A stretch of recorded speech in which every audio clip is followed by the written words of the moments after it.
ருசிச்சு பாருடி ருசிச்சு பாரு கிசா சா சா சக்தி மசாலா சக்தி மசாலா.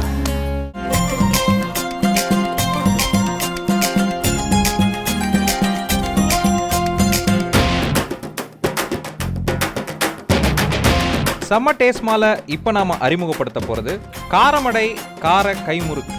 50 ஆண்டு கால பழமை மிக்க பாரம்பரியமான இந்த காரமடை கைமுறுக்கு கோவையிலிருந்து மேட்டுப்பாளையம் போகிற வழியில் காரமடைங்கிற ஒரு ஊர் இருக்குது. அந்த ஊரில் அந்த ஊர் மக்கள் வீட்டிலையே கையால் சுற்றுற காரமுறுக்கு தான் காரமடை கார கைமுறுக்கு. காரமடை அரங்கநாதன் கோயில் பக்கத்தில் எந்தெந்த வீட்டிலலாம் புகைகுண்டில் புகை வருதோ அந்த வீட்டிலலாம் கட்டாயம் நீங்கள் நம்பி போனால் சுட சுட கைமுறுக்கு கிடைக்கும். அங்கே முறுக்கு மட்டும் இல்லாமல் காராச்சேவு, குழல் முறுக்கு, சீவல், மிக்சர் இப்படி பல விஷயங்கள் கிடைச்சாலும் காரமடைக்கு சிறப்பானது கார கைமுறுக்கு தான். அங்கே இருக்கிற வீடுகளில் மட்டும் இல்லாமல் அந்த பகுதியில் இருக்கக்கூடிய கடைகள்லையும் இந்த கார கைமுறுக்கு கிடைக்கும். சின்ன சைஸு பெரிய சைஸ்னு 2 சைஸில் கிடைக்கிற இந்த கார கைமுறுக்கில் முறுக்கில் வளைவுகள் அதிகமாக இருக்கிறது ஸ்பெஷல் முறுக்கு.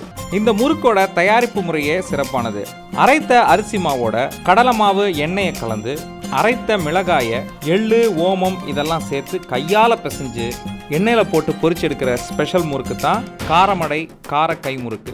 மற்ற ஊர்களுக்கும் கார கைமுறுக்குக்கும் இருக்க வித்தியாசமே அதில் இருக்கக்கூடிய கார சுவை தான். இந்த கைமுறுக்கோட பிரபலமே இந்த ஊரில் சுட்டெடுக்கக்கூடிய இந்த கார கைமுறுக்கு நீலகிரி, மதுரை, திருச்சி, தஞ்சாவூர், கன்னியாகுமரி இப்படி பல சுற்றுலா தலங்களுக்கு ஏற்றுமதி ஆகுதுங்க. அது மட்டும் இல்லாமல் எல்லா திருவிழா காலங்களிலும் அங்கே கிடைக்கிற முறுக்கு இந்த கார கைமுறுக்காக தான் இருக்கும். கோவையிலிருந்து ஊட்டிக்கு சுற்றுலா போகிறவங்க மேட்டுப்பாளையம் வழியாக போனால் கண்டிப்பாக நீங்கள் மறக்காமல் காரமடையில் நிறுத்தி காரமடை கார கைமுறுக்கை வாங்கி சுவைத்து பார்த்து வீட்டுக்கும் வாங்கிட்டு போகிறது சிறப்பாக இருக்கும். நறுக்கு முறுக்கு காரமடை கார கைமுறுக்கு செம டேஸ்ட்டுமா.